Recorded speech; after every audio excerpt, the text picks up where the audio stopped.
The power of the speech is unbridled. Many famous figureheads have given life-altering speeches, such as FDR's infamous speech, Mandela's "I am prepared to die" speech, and Queen Elizabeth I's golden speech.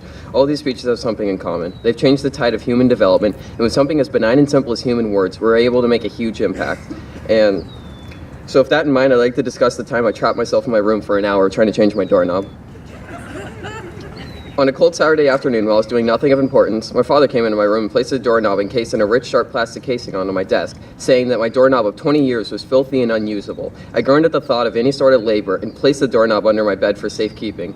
I feel comfortable now admitting that I had no intention of replacing the doorknob, and when I promised my dad I would. I'm sorry.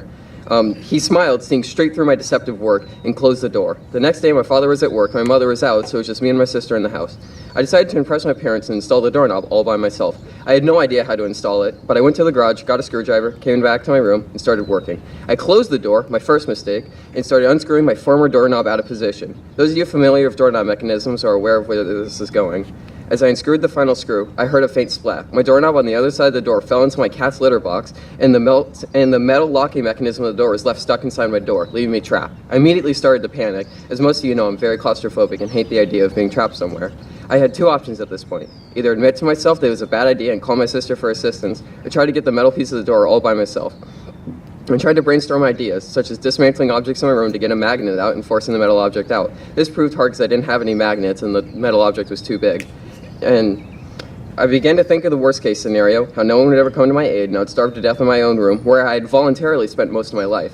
As much as I'd loved that room, I wanted no more than to get out. I heard a faint sound of a door opening and realized I had to ask my sister for help. I faintly called her name, and as she turned around, she started laughing. After all the laughter, we decided the best idea was for her to hold up the doorknob while I screwed it in, making it functionable again. After careful coordination and multiple attempts, we got the doorknob to work and I got out. The first thing I did with my newfound freedom was finish the job installing my doorknob and continue nesting in my room. Most of you think that this is just a random story about a goober that got stuck in his room, and it is. But since I can't just make a speech about that, I have to find a moral of the story. So I'll end with a quote from Helen Keller. "Alone we can do so little, and together we can do so much." Thank you.